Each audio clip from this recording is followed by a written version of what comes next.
Pengamat politik Rocky Gerung memberikan pandangannya terkait keputusan Anies Baswedan memilih menggandeng Ketua Umum PKB Muhaimin Iskandar sebagai pasangan di Pilpres 2024. Menurutnya, ada skenario dari Jokowi di balik Cak Imin yang kini berduet dengan Anies.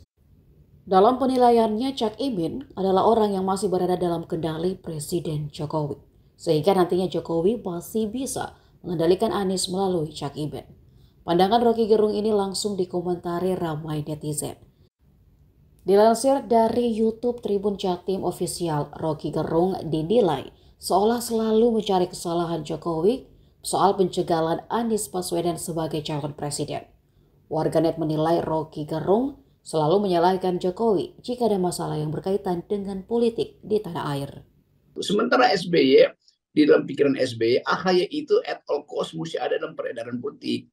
Jadi SBY sebetulnya berpikir bahwa apapun AHY mesti ada di dalam putaran politik. Karena kalau dia tidak ada dalam putaran politik 2024, itu akan lenyap di 2029. Jadi kita lihat dua paradigma nilai. Yang satu, SBY mendalilkan bahwa Demokrat itu memang mempersiapkan kader, yaitu AHY. Sementara Nasdem memang nggak ada kader, maka diambil Anies. Jadi orang yang nggak punya kader, cara berjuangnya juga nggak maksimal kan. Lain misalnya kalau Anies itu betul-betul kadernya Nasdem, maka Nasdem akan at all cost mempertahankan Anies supaya Anies tentukan presidennya sendiri. Jadi orang pada waktu memilih Anies percaya bahwa Anies akan memilih calon presiden, calon wakil presiden sendiri kan. Surya Paloh bahkan bilang begitu, kami serahkan pada Anies. Jadi tetap orang lihat bahwa ada kepicikan sebetulnya. Kita nggak sebut aja pengkhianatan tuh, karena dalam politik kiat mengkhianati itu biasa. Tapi kepicikan pada Surya Paloh tuh. Sekarang orang menunggu apakah Anies itu tetap di dalam tema perubahan. Padahal Cak Imin itu ada bagian dari keberlanjutan tuh. Jadi itu sebetulnya dasarnya. Jadi buat sementara kita anggap bahwa ya kemarahan Pak SBY masuk akal. Dan itu didasarkan pada semacam perjanjian moral. Bahwa kita mau perubahan. Perubahan artinya jangan ada unsur yang di dalamnya adalah Jokowisme tuh. Nah,